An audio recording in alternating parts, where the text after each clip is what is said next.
ReZero's marketing team is straight up awful. Okay, I wouldn't go that far since we received some amazing promotional artwork, trailers, and merchandise. However, the way ReZero's been handled so far leaves a lot to be desired. And I mean a lot. To begin, I'll start with one of the most standout frustrations that I have at the moment, which is the apparent non-existence of any promotional video for the beginning of Season 3 Core 2.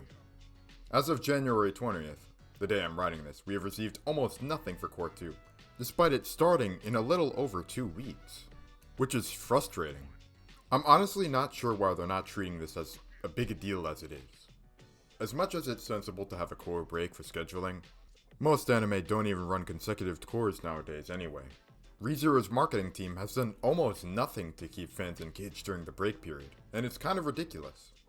We already know that ReZero is an extremely popular anime to say the least, given that Kadokawa's sales and swaths of merchandise and events that they hold. But to be honest, it feels like they just don't want to capitalize on it. Moving on from that short frustration, the ReZero Ian accounts across social media are kind of a joke. I mean, don't get me wrong, I appreciate that they exist, but don't you think it's kind of ridiculous that whenever the anime isn't airing, the account goes radio silent?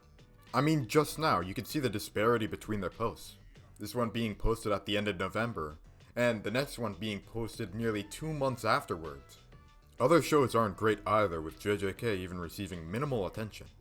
Maybe Crunchyroll is just lazy, but given that this account has posted almost nothing between Season 2 and Season 3, it really makes you think. On that note, as much as I know anime production is extremely difficult, and we're honestly blessed with the most consistently great adaptation of ReZero. Obviously there's some hiccups, it's not perfect. However, the gaps between these seasons are kind of annoying. Going back to Kadokawa's profit records, them taking a major tank in profits once ReZero gets off air, and ReZero staying in the top 10 long after it's finished airing, it's clear that people want more ReZero, and Kadokawa should obviously want more seasons of ReZero to be made. But at a certain point, these nearly 4-year-long gaps between each season gets ridiculous. Other popular great series like Apothecary Diaries, Frieren, Dungeon Meshi, and hell, even Spice and Wolf. I love Spice and Wolf, but it's definitely not as popular as these others, unfortunately, have received almost immediate announcements for their second seasons, all being 2 cores, I believe, which is honestly amazing, but it leaves me wondering why. Why does it take them so long to announce more seasons of ReZero? I swear, if they keep this up with the current schedule, and assuming that they do 2 arcs per season on average, and that there are going to be 12 arcs in total, Tappei might change it, I don't know. It means that there's going to be about 6 seasons of ReZero. Maybe one more because some arcs are longer than others, let's just say 7. It'll take till 2040 till it's done adapting, of which I hope they fully adapt it. It's an anime, not a fucking Bethesda game. Bethesda games always end up mid anyway. For comparison, MHA has received 7 seasons with multiple movies, while also first airing in 2016. To be fair though, ReZero has a ton of extended episodes, and Season 3 will most likely have 38 episodes, unless they rebrand it to Season 4. But Arc 6 is under the Season 3 production committee. Also, ReZero looks like this, and MHA's backgrounds look like those stupid-ass child carpets. Just kidding, I love those things. Not MHA, though. Now, before we move on to some other, bullshit, I'd like to take a little break to request that you subscribe to our channel. It would help us out a lot, and we're gonna do a lot more mixed anime, video game content. Our main focus is ReZero and Persona, so if you're a fan of either of those two, I recommend sticking around, because there will be a lot more where that came from. Now back to the video. This next one really pisses me off because it gives a lot of people the wrong impression of the series. Namely, the marketing team's refusal to include male characters in much of their promotional material. I mean, look at this one from this year's upcoming Anime Japan. Not even just that one, but the year before that as well. Looking at all the other promotional artworks, they all include their main characters. Except for, you fucking guessed it, ReZero.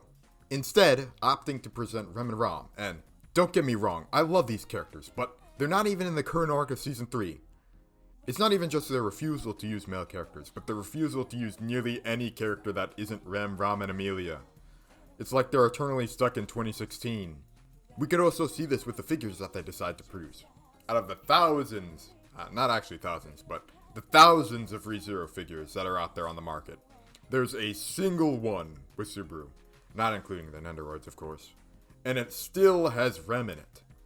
And speaking of the Nendoroids, we have characters like Felt and Krush, but rather than trying to include characters like Reinhard, Julius, Al, Priscilla, Anastasia, Wilhelm, or even Ferris, they decided to make kid versions of Rem and Ram.